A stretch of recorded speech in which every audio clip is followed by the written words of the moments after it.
الرحمن الرحیم الحمد للہ رب العالمین الرحمن الرحیم مالک یوم الدین والصلاة والسلام علی سید الانبیاء وافضل المرسلین نبینا محمد وعلی آلہ وصحبہ وسلم اجمعین۔ حضرات، گزشتہ کے درس میں ہم نے اس ماہ مبارک ماہ رمضان کی کچھ فضیلتیں اور خصوصیات سنی تھیں کہ اللہ کا مہینہ ہے، مبارک مہینہ ہے، اس میں جنت کے دروازے کھول کر اللہ جنت کے کام آسان کرتا ہے اور ہمیں دعوت دے رہا ہے کہ جنت کے کام زیادہ سے زیادہ کر لو، کہ جنت کھلی ہوئی ہے، جہنم کے دروازے بند ہیں، گناہ کے شوق یا جذبہ کم کر دیا گیا ہے، گناہوں کے کاموں سے بچنے کے لیے کہا گیا ہے، اور ماحول بھی اللہ رب العالمین نے ایسا بنا دیا ہے کہ آدمی اس مہینے میں خود بخود نیکیوں کی طرف آنا چاہتا ہے اور گناہوں سے بچنا چاہتا ہے۔ تو ایسا مہینہ جس میں اللہ رب العالمین نے اتنا سب کچھ انتظام کیا ہے، یہ بہت بڑی نعمت ہے۔ رمضان بہت بڑی نعمت ہے۔ قرآن میں تقریباً ایک رکوع یا کچھ آیات ہیں جس میں اللہ رب العالمین نے قرآن کا تذکرہ کر کے کہا وَلِتُكَبِّرُوا اللَّهَ عَلَى مَا هَدَاكُمْ، اے لوگوں، میں نے تمہاری ہدایت کے خاطر جو سب کچھ آسانیاں کی ہیں، تمہیں چاہیے کہ تم اس نعمت پر اللہ کی تکبیر کہو، اللہ کی حمد و ثنا بیان کرو۔ رمضان پا جانا ایک نعمت ہے۔ اس کے تعلق سے نبی کریم صلی اللہ علیہ وسلم کی ایک حدیث مبارکہ ہے، لمبی حدیث ہے، دراصل ایک خواب ہے جو حضرت عبید اللہ جو خواب کے حضرت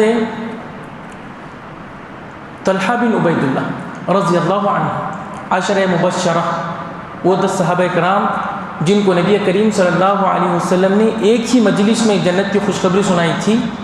4 خلفائے راشدین اور پھر 6 صحابہ کرام، ان میں سے ہیں طلحہ بن عبید اللہ رضی اللہ عنہ، شروع میں اسلام قبول کرنے والے۔ ان کا ایک خواب ہے۔ خواب سے پہلے وہ کہتے ہیں کہ ایک مرتبہ ایک قبیلہ تھا، قبیلہ بلی، یہودیوں کا قبیلہ، اس قبیلے کے 2 شخص مسلمان ہوئے ایک ساتھ، لیکن ان دونوں میں سے ایک جو تھے صحابی زیادہ عبادت کرنے والے، زیادہ شوق رکھنے والے، اور ان کی موت بھی شہادت کی ہوئی۔ دوسرے صحابی بھی عمل کرتے تھے، جذبہ تھا، سب کچھ تھا، لیکن ان کے جیسے نہیں، اور پھر ان کی موت بھی بستر پر ہوئی، عام طرح کی موت ہوئی۔ لیکن یہ صحابی کہتے ہیں حضرت طلحہ رضی اللہ تعالیٰ عنہ کہ میں خواب دیکھ رہا ہوں کہ قیامت بپا ہے، حساب و کتاب سب ہو گیا ہے، ہم جنت کے پاس کھڑے ہیں، میں جنت، طلحہ کہتے ہیں میں جنت کے پاس ہوں، اور وہ 2 صحابہ جو ہیں جو یہودیت سے مسلمان ہوئے تھے وہ بھی وہاں پر موجود ہیں، لیکن جنت سے فرشتہ آتا ہے، اور وہ جو دوسرے صحابی تھے جن کی موت شہادت کی نہیں ہوئی تھی، جن کی موت فطری موت ہوئی تھی، ان کو سب سے پہلے جنت میں لے کے چلا جاتا ہے، اور پھر جنت سے باہر نکلتا ہے، پھر وہ جو دوسرے صحابی تھے جن کی موت شہادت کی ہوئی تھی ان کو اندر لے کے جاتا ہے، پھر ان کو آ کے کہتا ہے کہ آپ کا ابھی وقت نہیں آیا، ابھی اللہ نے اجازت نہیں دی ہے، آپ کا جو وقت ہے اللہ اس کو اجازت دے گا۔ یہ صبح بیدار ہوتے ہیں، پریشان ہوتے ہیں کہ یہ کیسا ہو گیا کہ 2 صحابہ میں سے جن کی موت شہادت کی ہوئی ہے ان کو بعد میں لے کے جایا جا رہا ہے، اور جن کی موت طبیعت کی ہوئی ہے، جن کی موت طبعی موت، فطری موت ہوئی ہے، ان کو شہید سے پہلے جنت میں لے کے جایا جا رہا ہے۔ یہ صحابہ کرام کو یہ واقعہ بیان کرتے ہیں، صحابہ کرام بھی تعجب کرنے لگتے ہیں کہ ایسی کیا بات ہے، ایسی کیا خصوصیت تھی۔ اس طریقے سے ایک بات صحابہ کے درمیان ہونے لگتی ہے، اس کا علم نبی کریم صلی اللہ علیہ وسلم کو ہو جاتا ہے، تو نبی کریم صلی اللہ علیہ وسلم فرماتے ہیں، صحابہ سے پوچھتے ہیں تمہیں کس چیز پہ تعجب ہے، کس چیز سے تم تعجب کر رہے ہو کہ دوسرے صحابہ کو جنت میں پہلے لے کے گئے اور شہید والے کو بعد میں لے کے گئے، کس چیز پہ تمہارا کیوں تم تعجب کر رہے ہو؟ بات دراصل یہ ہے کہ یہ شہادت پانے والے صحابی کے بعد جو دوسرے صحابی تھے، کیا وہ 1 سال زندہ نہیں رہے؟ صحابہ نے کہا کہ ہاں زندہ رہے۔ تو نبی صلی اللہ علیہ وسلم نے پوچھا تو کیا انہوں نے ایک رمضان نہیں پایا؟ کہ جس کے انہوں نے روزے رکھے۔ شہادت پا جانے کے بعد ایک صحابی، ان دو صحابہ میں سے ایک کی شہادت پا جانے کے بعد دوسرے 1 سال تک زندہ رہے جن کو اس میں رمضان ملا، جس کے انہوں نے رمضان کے روزے رکھے۔ پھر ان میں فرق ہے کہ ان کا 1 سال تک کی اور نمازیں بڑھ گئیں، اس وجہ سے ان کو جنت میں پہلے لے جایا گیا۔ لیکن علماء کرام اس حدیث میں ایک نقطہ جو بیان کرتے ہیں کہ اس میں نبی کریم صلی اللہ علیہ وسلم نے جو دوسرے صحابی کو شہید سے پہلے جنت میں جانے کا جو سبب نبی کریم صلی اللہ علیہ وسلم سبب بیان فرما رہے ہیں، وہ کیا سبب ہے کہ کیا اس نے رمضان نہیں پایا کہ جس رمضان کی اس نے صحیح قدر کی، روزے رکھے جو صحیح معنی میں روزے ہوتے ہیں، پورے گناہوں سے بچ کر، ہر طرح کے لغو اور بیکار کی چیزوں سے بچ کر، ایسا روزہ کہ جو اللہ کی عبادت سے معمور ہو۔ تو نبی صلی اللہ علیہ وسلم نے اس کو پوائنٹ کیا، واضح کیا کہ رمضان کو پانا یہ بہت بڑی فضل کی چیز ہے۔ وہ صحابی بھی کوئی معمولی صحابی نہیں تھے جن کی بات فطری موت ہوئی ہے، ان کو بھی شہادت کی تمنا تھی لیکن شہادت نہیں پائی، لیکن شہادت ان کے دل میں تھی۔ لیکن چونکہ دونوں صحابہ میں فرق یہ ہے کہ 1 سال کا زمانہ انہوں نے زیادہ پایا جس میں رمضان مل گیا، تو رمضان پانا بہت بڑی نعمت ہے، بہت بڑی نعمت ہے۔ اس کو ایسے بھی ہم سمجھ سکتے ہیں کہ اگر رمضان میں عبادت نہیں کرتے ہیں تو اس کے تعلق سے بہت سخت وعید آئی ہے۔ اللہ نے اتنا تو انتظام کیا ہے، کل جو خصوصیات ہم نے پڑھی سنی، لیکن اگر رمضان کی قدر نہیں کرتے ہیں، رمضان اور دوسرے مہینوں میں ہمیں کوئی فرق نہیں ہوتا ہے، رمضان کی دنوں کو بھی، رمضان کی راتوں کو بھی ہم ضائع کر دیتے ہیں، اس کی قدر نہیں کرتے ہیں، اس کے تعلق سے وعید بھی بہت زیادہ آئی ہے۔ جو حدیث جبرائیل ہے، ایک جبرائیل السلام کی ایک حدیث ہے، ہم بار بار سنتے ہیں کہ نبی صلی اللہ علیہ وسلم ممبر پر چڑھ رہے تھے، پہلی سیڑھی پر قدم رکھا تو کہا آمین، دوسری سیڑھی پر قدم رکھا تو آمین، تیسری سیڑھی پر قدم رکھا تو آمین۔ اور ہمیں یہ بھی معلوم ہے کہ اس میں 3 بددعائیں دی تھی حضرت جبرائیل علیہ السلام میں، جو کہ فرشتوں کے سردار۔ اس میں ایک بددعا کون سی تھی؟ ایک بددعا تھی کہ اس شخص پر اللہ کی لعنت ہو، وہ شخص اللہ کی رحمت سے دور ہو، کہ وہ رمضان جیسی مغفرت کا مہینہ پایا، ایک ایسا مہینہ پایا کہ جس میں اللہ تعالیٰ لوگوں کو جہنم سے آزاد کرتا ہے، لیکن عبادت کر کے اپنے آپ کو جہنم سے بچا نہ سکا۔ یہ شخص ایسا ہے کہ اس میں بددعا کی جانی چاہیے۔ حضرت جبرائیل علیہ السلام، حالانکہ وہ جبرائیل کو اللہ نے روح کہا، روح وہ خوشیاں لے کے آتے ہیں، وہ خوشیوں کا پیغام لے کے آتے ہیں، اصل طبیعت ان کی یہ ہے، لیکن یہاں پہ بددعا دے رہے ہیں کہ اتنا اچھا موقع رکھنے کے باوجود اگر یہ عبادت نہیں کرتا ہے تو یہ تو بددعا کا مستحق ہے۔ اور اس پر رحمت للعالمین، جو کسی کو بددعا نہیں دیتے تھے، اپنی ذاتی غرض، اپنی ذات کے لیے نبی صلی اللہ علیہ وسلم نے کبھی کسی کو بددعا نہیں دی، وہ اس پہ آمین کہہ رہے ہیں کہ ہاں جبرائیل آپ سچ کہہ رہے ہو کہ ایسا شخص اتنی فضیلتوں والا، اتنی رحمتوں والا، اتنی سعادتوں اور مغفرتوں والا مہینہ پا کر بھی اگر یہ عبادت کے شوق سے معمور نہیں ہوا، عبادت میں سستی کیا، تو اس پہ تو لعنت ہونی چاہیے۔ یہ جو جبرائیل علیہ السلام کے الفاظ ہیں، الگ الگ روایتوں میں اس کے الگ الگ الفاظ ہیں۔ وہ الفاظ اگر ہم دیکھتے ہیں تو ہمیں پتہ چلتا ہے کہ رمضان میں غفلت کرنا، سستی کرنا کتنا بڑا گناہ ہے۔ یہ ایک روایت میں الفاظ ہیں، کہا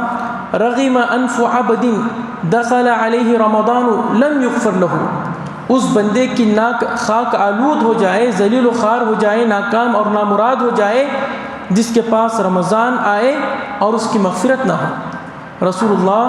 صلی اللہ علیہ وسلم نے اس پر آمین کہا۔ یہ الادب المفرد کی روایت ہے۔ ایک دوسری روایت جو صحیح الترغیب ابن حبان میں ہے، جس میں جبرائیل السلام نے ان الفاظ میں بددعا کی تھی، ومن ادرک رمضان فلم یغفر له فابعده اللہ قل آمین۔ جبرائیل علیہ السلام نے کہا جو شخص رمضان کو پالے پھر بھی اس کی مغفرت نہ ہو تو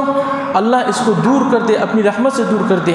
اور جبرائیل علیہ السلام نے نبی صلی اللہ علیہ وسلم کو کہا کہ اے نبی اس پر آمین کہیے،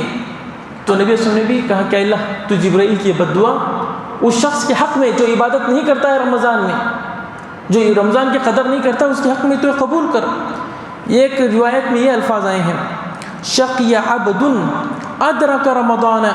فانسلخ منہ ولم یغفر له فقلت آمین۔ یہ صحیح الجامعہ کی روایت ہے،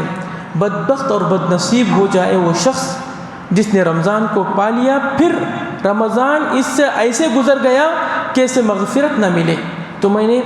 آمین کہا۔ اللہ المستعان۔ یہ دیکھیے کتنے سخت الفاظ ہیں اور کتنے اس میں، ایک تو فرشتوں کے سردار اور ایک تو سارے انسانوں کے سردار، ان کی بددعا، ان کی آمین۔ تو ہمیں اس میں چوکنا ہو جانا چاہیے، ہمیں کم از کم یہ سوچنا چاہیے کہ یہ رمضان ہمارا دوسری رمضانوں کی طرح ایک روایتی رمضان، کہ بھئی رمضان آتا ہے، کچھ شروع کے روزے رکھے جاتے ہیں، کچھ تراویح پڑھی جاتی ہے، بعد میں پھر وہی زندگی، یا پھر ایک روایتی رمضان تو ابھی تو بن گیا ہے کہ زیادہ بازاروں کی رونق لگ جاتی ہے،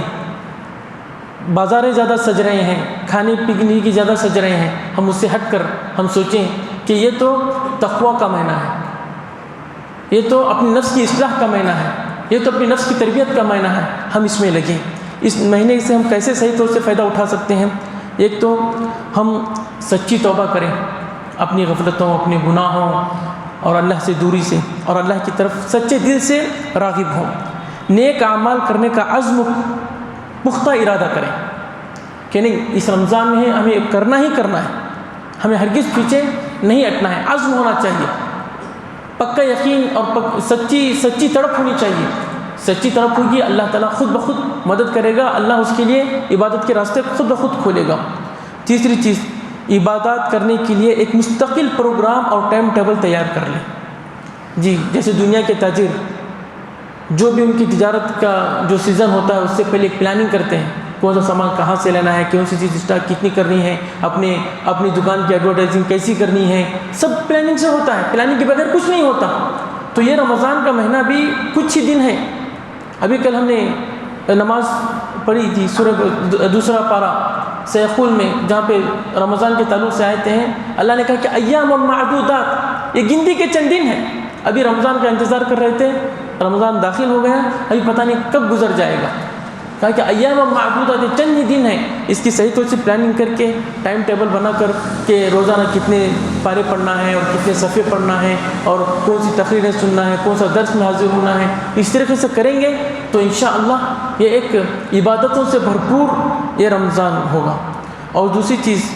یہ کرنی ہے کہ رمضان اور روزے کے احکام و مسائل اور اس کے فضائل کا علم ہونا چاہیے، کیونکہ اللہ نے ہمیں جو بھی عبادت کرنے کے لیے کہا ہے علم کی بنیاد پر کرنے کے لیے کہا ہے۔ لا الہ الا بھی پڑھنا ہے تو اس کا معنی مفہوم سمجھنا ہے، روزہ رکھ رہے ہیں تو ہمیں روزے کی فضیلت کیا ہے، اس میں کتنا اجر ملتا ہے، اور اگر غفلت کرتے ہیں تو کیا گناہ ملتا ہے، اس کا ہمیں علم ہونا چاہیے۔ وہ عبادت جو علم کے ساتھ ہوگی وہ زیادہ خشوع اور خضوع اور زیادہ رغبت کے ساتھ ہوگی، اور اس میں ایک معنویت آئے گی، ایک روحانیت آئے گی۔ انشاءاللہ آئندہ کے درسوں میں اب جو عبادتیں ہم کو اللہ نے رمضان میں کرنے کے لیے کہا ہے، روزہ ہے، تراویح ہے، قرآن کی تلاوت ہے، دعا ہے، صدقہ و خیرات، افطار کروانا، ان اعمال کی فضیلتیں وغیرہ میں بتانے کی کوشش کروں گا۔ اللہ رب العالمین سے دعا ہے کہ اللہ رب العالمین ہمیں اس رمضان سے فائدہ اٹھاتے ہوئے اپنے نفس کی اصلاح کرنے کی توفیق عطا فرمائے، ہمیں گناہوں سے توبہ کی توفیق عطا فرمائے، اس رمضان کی صحیح قدر کرتے ہوئے اس سے بھرپور فائدہ اٹھانے کی توفیق عطا فرمائے۔ سبحان ربک رب العزة عما یصفون وسلام علی المرسلین والحمد للہ رب العالمین۔